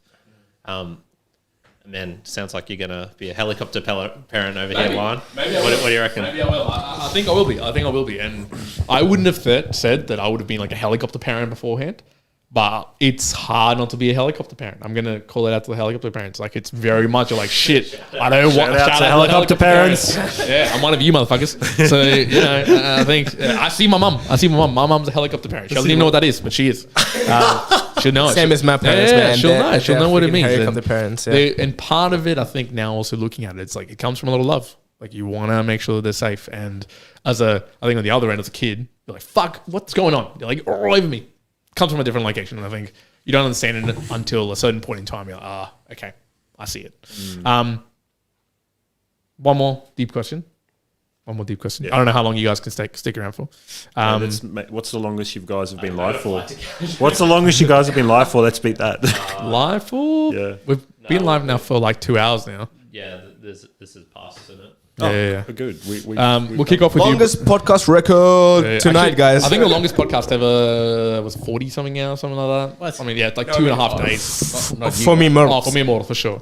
No, the longest podcast we ever did. I think you did an interview that was 3.5 hours. I think it got to 4. 4 hours, yeah. Brodie, What a combo. and think about it through everybody. Right? What is enough for you in life? So I'm not going to ask it in the sense of what's success. You know, are you successful or have you found a success? It's more, have you found the meaning of what enough is? And if it isn't, what is it? does enough What do you look need? like for What you? do you need? Articuno. I was going to say first edition base set Charizard. First edition Charizard, baby. PSA 10. Muti. Me too. That'll be $450,000. No, what is... what is enough? Like I'm pretty content with life at the moment. I guess the only thing that would make it better if I didn't have to work full time, that would be fun. Not having to work. But that's probably not going to happen. Is that just one of those things which it's one of those where it's like, hey, it would be better if I didn't work. However, it's enough. Like I'm you got to work because you got to work, or you've got to have income, right, to live. And so you want to live at a certain standard. So I'm, like I get to go traveling. I'm healthy. I'm happy. I get to go and do activities outside of have hobbies and do stuff that I want to do. I'm just trying to think what would be something else that I'd want to do. What else do I want to do? And I guess having more free time. Like time is the most valuable thing that we have, I think. So having more time to do more things would be the extra. Like that would be if I had more time, I'd do more. So that's probably where I don't have enough at the main moment. Difference. Okay. I think that's a deep question. And I always have to go first. I don't get enough time. I don't get enough time to think about it. Mansheel, what about you? Well, I can't believe you went first because I have the same answer as you. First edition Charizard or time. No, a first edition Tyranitar. Oh, okay. Yeah. Okay. That's what would be enough for your life. Yeah. Good. Interesting. I don't know. I think the way things are going right now, I think I'm pretty content and stuff like what it's not there yet in terms of everything. So it isn't yet enough. Yeah, I mean, I foresee like a lot of things happening in the next few years and whatnot, and to be sort of more comfortable in life in terms of just stability, a bit more time, a bit more traveling and all that stuff. So, yeah. Okay. So more growth, more things. A bit more growth, but it's exciting. The challenge is there. Like the journey so far has been great. It's been there'll be ups and downs along the way. So, but it's just good to share with your loved ones, your friends, your families. Okay. Yeah. So more to growth. Steven, Are you at enough? Are you also similar path on more growth? More growth, more supers. I feel like there's never going to be enough, no matter who you are or what you are. Yeah. To say that you've got enough, or I feel like that's settling, or you're not thinking hard enough. I think there's always something to improve on, whether it's material, whether it's in yourself, whether it's in your spirituality, if you're into that thing. There's always something to look forward to if you just think.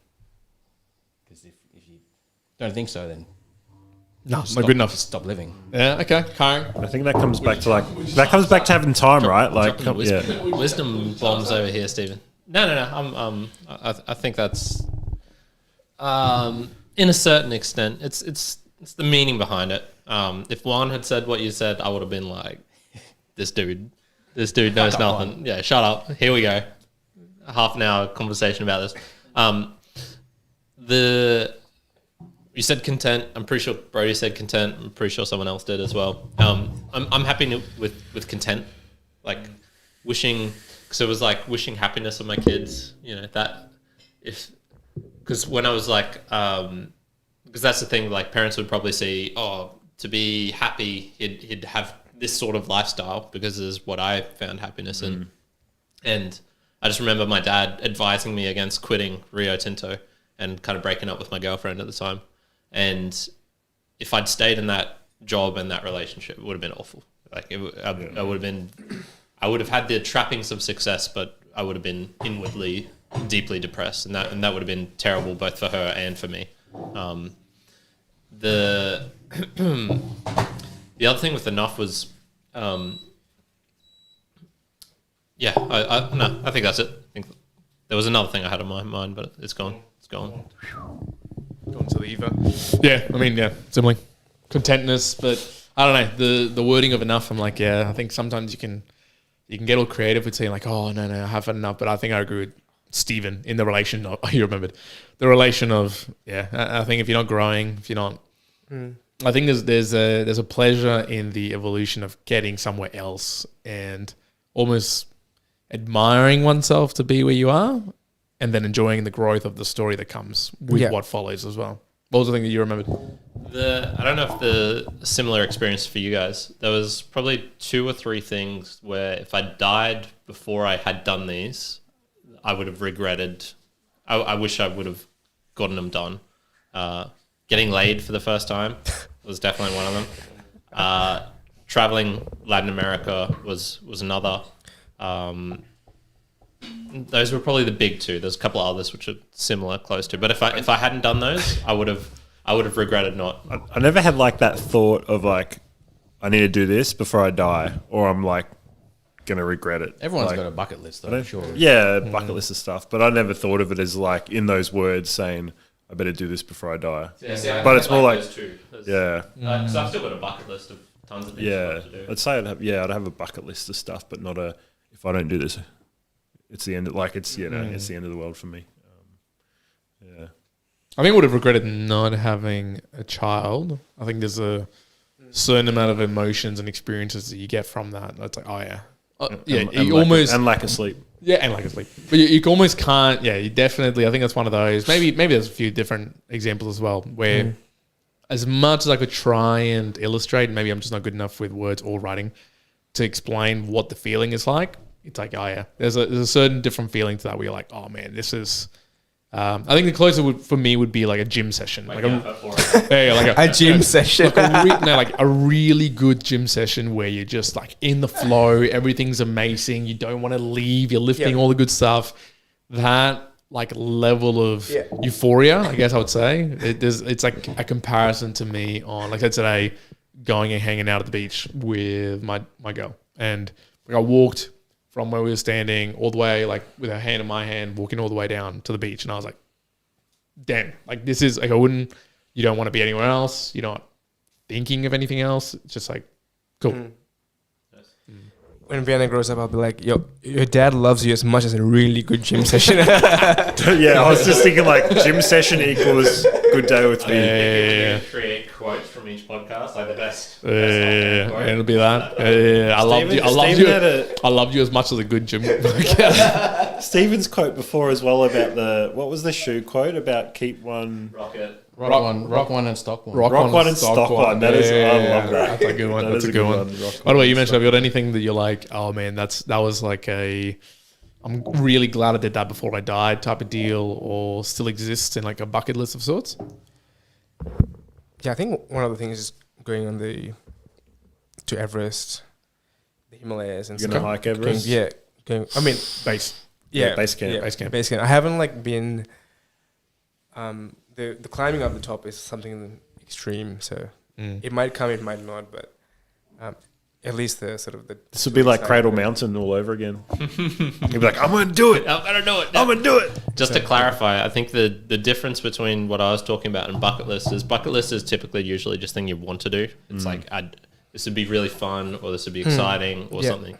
For me, the getting laid and going to South America or Latin America was kind of fear-based ones. I was deathly afraid of kind of making those happen. So approaching girls for the first time, and then also just flying into a country where I didn't speak the language, and it's like, oh my God, what are these people like? Yeah. So that was just like the slight difference, because I've got tons of bucket list type things as well.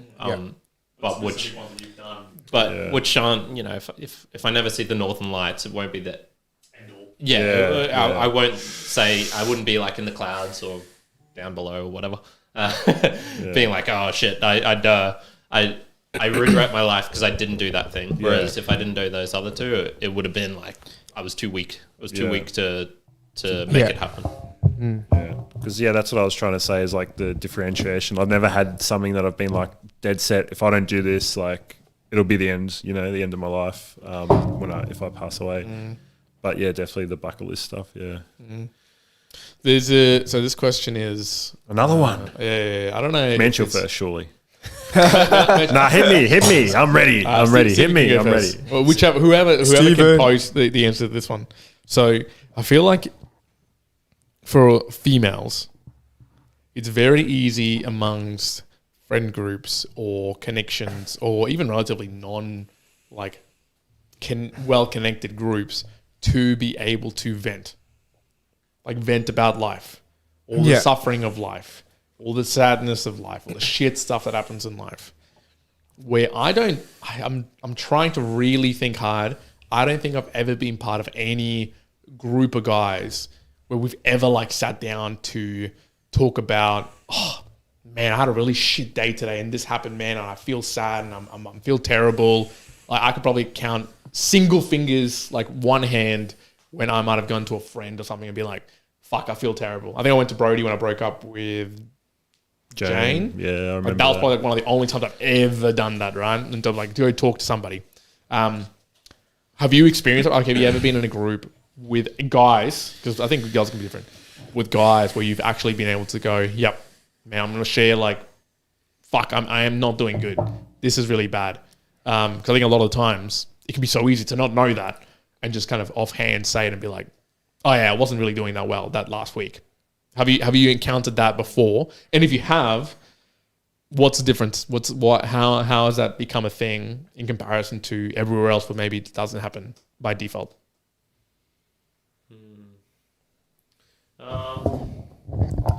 I guess, I mean, like, this is probably the closest, to be honest, that I've had to something like that. The problem with me is always just knowing whether it actually is a big thing or it's not.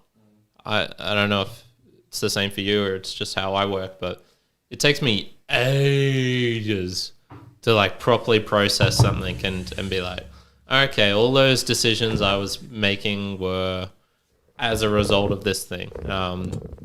I can't prove this for certain, but I had really bad wrist pain for like the last 4-ish months.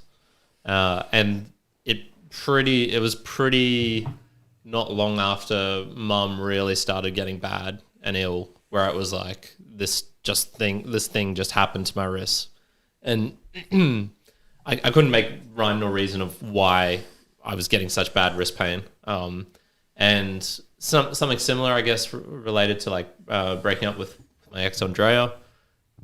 Took a long time, and a lot of things were happening then. I guess like COVID and so for me it's kind of hard to to vent or to like even just to express the feelings themselves, real time, especially. Because I mean, like, I suppose I could now like vent about Andrea if you guys want to hear it, but it's like 4 years old. Like, there's no, there's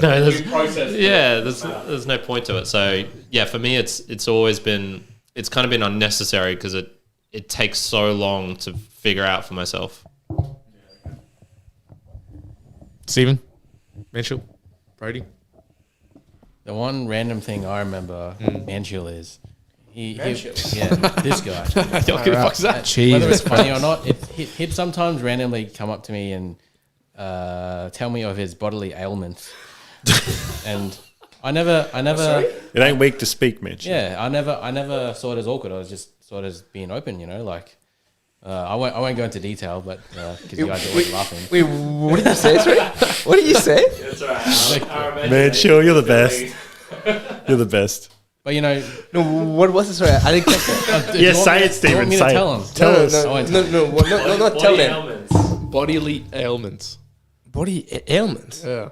What does that mean? Like your shingles, the crabs you had, Like something that you have bodily that you're like, oh fuck, this is bad. Yeah, gotcha. Okay, you don't have to go in detail, but yeah. Okay. He probably knows exactly what I'm talking about. Yeah. But yeah, that's the sort of openness that not many people have, and I don't know. Maybe he feels comfortable telling me these things. Maybe he doesn't know I think he's a weirdo. But I never took it the wrong way. I just gave him my straight up advice. Yeah. Okay. Yeah. No. I think because I think there was a period where I sort of got really injured and really weird things happening to me, and I was like, And share with you. And to add to that, I did go through a really rough breakup back in the day, and he was probably the first person I went to sort of say, "Hey, this is fucked up." I think with guys, it has to reach critical mass, code zero before it happens. Before we say things to another guy, which is bad and good. Maybe we just know when to speak up. Well, and part of the reason I asked this question, right, is so two things. One, the more depressing one, I was driving down the Gold Coast yesterday. Yesterday. I was like, fuck, why is it taking fucking 3 hours to get down here, man? Like, it took me so long. Lo and behold, someone committed suicide. They stepped in front of the truck, got smashed at 100 k's an hour. I was right in front of our work site. Yep. Like, I drove by them as they put the body bag, like they were putting like the black body bag in them. And then I've had maybe twice in the last like few years, people like calling in a similar sense of being like, shit, man, I've had to call like, the helpline. I'm feeling real shit. Like, this is what's happened, blah, blah, blah. Talking them through. Again, I don't know what I might have done to those individuals to be like, okay, cool, you can reach out in this way. I'm happy that they did. But often I kind of go, man, when we catch up, or others in other groups, often it's the joking, it's the fun. And I go, maybe that's enough. Maybe that is enough in terms of going back to enough. That's like the release valve that we need to enable an enjoyable life to continue on and be like, fuck, okay. Even though this whatever happened, it was really good that we could laugh about this particular thing, and we could always laugh about Mansheel, so that's fine. It's good to have that. No, so I think we have we've shared like really sort of deep stories, but in a more relaxing and fun way, with like sort of not a serious way. Like we'd make a joke about it, for example. If we went through something, we make a joke about it always, but not like a way that's sort of like, oh yeah. And we'd make a joke about it after like a long time when we sort of, So I feel like we are sharing, but in a sort of a lighter way, but like later down the track. Yeah, instead of like the same day. It happened, I'm going to share it. Yeah. That's a good point. What do you think we don't reach out sooner? Because you mentioned like female, like chicks like have a network and they'll, they can vent and they can talk to each other about stuff. But why do we leave it? Why do we... Is it not because it's not bad? Like we just internalize it, or I think it comes to the point that like what Kyrin said. Maybe we tend to analyze. I mean, I'm thinking about myself. I tend to try to analyze it more, so I can't really speak it until I've like thought it through. But I think there's also an aspect of that stoicism style of but who am I to complain about this shit? Yeah, type of like, oh well, yeah, this happened, but there's worse, and none of us are in some like high level fucking thing where we're all like living in this ridiculously rich life, but none of us are, poor and wanting. I mean, all of us have good enough cars, good enough whatever. And it's like, but why complain, right? Like, complain about what? You know, you say, I really had a shit day, or I had a problem with my feet and stuff like that, but I can still move. That was going to be my example I was going to talk about. Yeah, you know what I mean? Like, so all of those things. And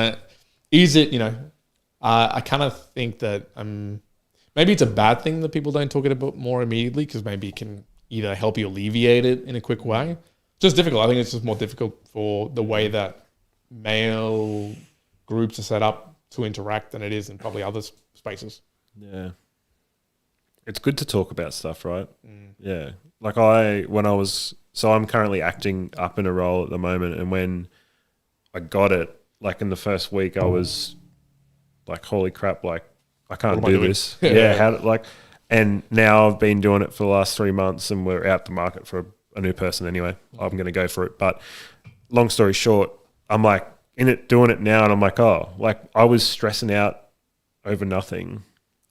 And I had a conversation just by chance, like with Matt, like on the phone, because I was saying like, I'm doing this.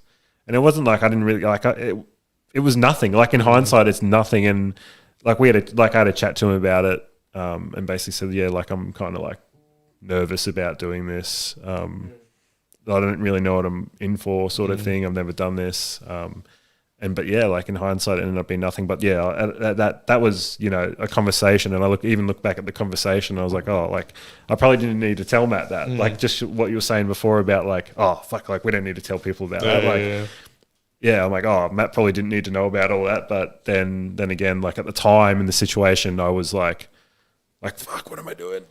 But it's good to like just talk about it. I reckon talk about stuff, and even the stuff that in hindsight afterwards you go, bloody hell, what was I talking? What's the point of that? What was I talking about? Any other questions you got? No, man, we need to start wrapping up. Good. All right. Well, good. Anything else for anybody? Good. No. Thanks for having us, Stephen, Mansheel, Brodie, Kyrin, myself, Juan. Thank you very much for joining us, for everyone who's been tuning in live. Peace really out. do appreciate it. I know we took a little while to begin, but if you tune in all the way, really do appreciate it. From the mums to the sisters to the friends to the people all over the world, thank you for tuning in. Really appreciate it. And Kyrin, I hope you do enjoy your travels over in Brazil. We will keep doing these live chat shows between us. We'll see what time it lands, obviously. Let's just see how it plays out. Yeah, I mean, if you guys want to jump in as well on a... what time would it be? It'll still be 7 p.m. Yeah. So if you guys feel like coming over to Juan's, and that'd be fun. We're gonna. We should definitely do one again like this. I really enjoyed it, so it's good. Nice, because the next, the ones while I'm in Brazil are just gonna be a bit more casual anyway. So I'll give you my funny stories and see how many jails I end up in, and and chased by dogs. Yeah. I can't wait to hear about all the death grip stories. It's going to be good. And with that, we're going to end it. Immortalized. Thank you very much for tuning in. Really appreciate it wherever you are in the world. Hope you're well. Juan, out. Darn out. Bye. Good. Thank you. Stephen, Good.